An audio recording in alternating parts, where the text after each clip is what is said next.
বেশি জোরে প্রেসার দিয়ে কিভাবে সম্ভব? তুই তো বাথরুমে বসে গেম খেলতেছিলি, একটা এনিমি এসে তোকে মাইরা দিচ্ছে হেডশট, ওই হেডশট খেয়ে তোর কিডনি হয়ে গেছিল। এই রুমে হাওয়া ঘুরতেছে কেন? চিল্লাস না, আমি ভবিষ্যৎ থেকে আসছি। ভবিষ্যৎ থেকে? হ্যাঁ, 2030 সালের তুই। আমি ভূত হইছি কেমনে? সারাদিন মোবাইল প্লাস গেম, ঘুম, লাইফ শেষ। তাহলে এখন কি করব? আগে একটা কাজ কর। কি? ওয়াইক হরর স্টোরি সাবস্ক্রাইব কর।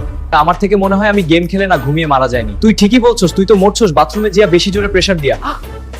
বেশি জোরে প্রেসার দিয়ে কিভাবে সম্ভব? তুই তো বাথরুমে বসে গেম খেলতেছিলি, একটা এনিমি এসে তোকে মাইরা দিচ্ছে হেডশট, ওই হেডশট খেয়ে তোর কিডনি হয়ে গেছে লগবে। আমি বুঝলাম না কিডনি লোক হলে মানুষ মরে কেমনে। আরে ছাগল, তোর কিডনিতে আসিল পাইলস, তোর পাইলস কারণে তোর কিডনিতে হার্ট অ্যাটাক হইছে।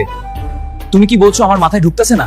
আরে পাগল ম্যান করছে, তোর সাথে ডাক্তারের ডোজ দিতে বলছিল, বেশি জোরে যাতা দিচ্ছিল, তার কারণে তোর কিডনি হার্ট অ্যাটাক করছে। এখন তাইলে তুই ঠিক মতন বুঝছস না? বুঝছি, আমার হিসাব পুরাই ক্লিয়ার। তাহলে আমি ডোজের কারণে মইরা গেছি। এই ভিডিওটা ভালো লাগলে লাইক করো, কমেন্টে জানাও কেমন লেগেছে, আর অবশ্যই সাবস্ক্রাইব করো ওয়াইকে হরর স্টোরি।